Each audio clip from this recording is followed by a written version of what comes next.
তো বন্ধুরা, আজ তো মনসা পুজো। তো তাই এই যে দেখো জামা কাপড় নিয়ে বেরিয়ে পড়লাম। আর এখন এগুলো ধুয়ে দিব। তো মা তো নেই বাড়িতে গায়ে, আর মা গেছে স্কুলে রান্না করতে। তো ঘুম থেকে উঠলাম, ঘুম থেকে উঠে শরীরটা ভীষণ দুর্বল লাগছিল। তো একটু রেস্ট করার পর এই যে বেরিয়ে পড়লাম, এগুলো একটু ধুয়ে দিব। আর আজ তো অনেক কাজ, কারণ আজ তো মনসা পুজো, বাড়ির সব কাজ করতে হবে, অনেক কাজ আজকে। তো এখন ঘর মুছতে হবে। এই যে ছাপ নিয়ে আসি, জামা কাপড় ধুয়ে দিব গায়ে। তো মা এখন কখন আসবে? মা আসতে আসতে অনেক লেট হবে। তো ততক্ষণে আমাকেই করতে হবে, ঘর মুছতে হবে, জামা কাপড় ধুয়ে দিতে হবে, তারপর ঠাকুরকে দিতে হবে, অনেক কাজ আজকে। তো সেরকম সময় নেই ভিডিও করার। তো তোমরা সবাই কি করছো?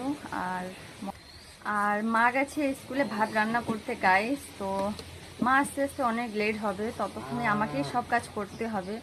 তারপর পায়েস রান্না করতে হবে। আর আমাদের এখানে ঠাকুর পুজো করা হয় মন্দিরে। তো বাবাও গেছে মাঠে কাজ করতে। তো আমাকেই রান্না বান্না করতে হবে, এই সমস্ত কাজ করে রান্না বান্না করতে হবে। তারপর ঠাকুরের জন্য পায়েস রান্না করতে হবে, অনেক কাজ গাইজ আজকে। তো আমাদের এখানে মর্নিং স্কুল, মানে প্রাইমারি স্কুল।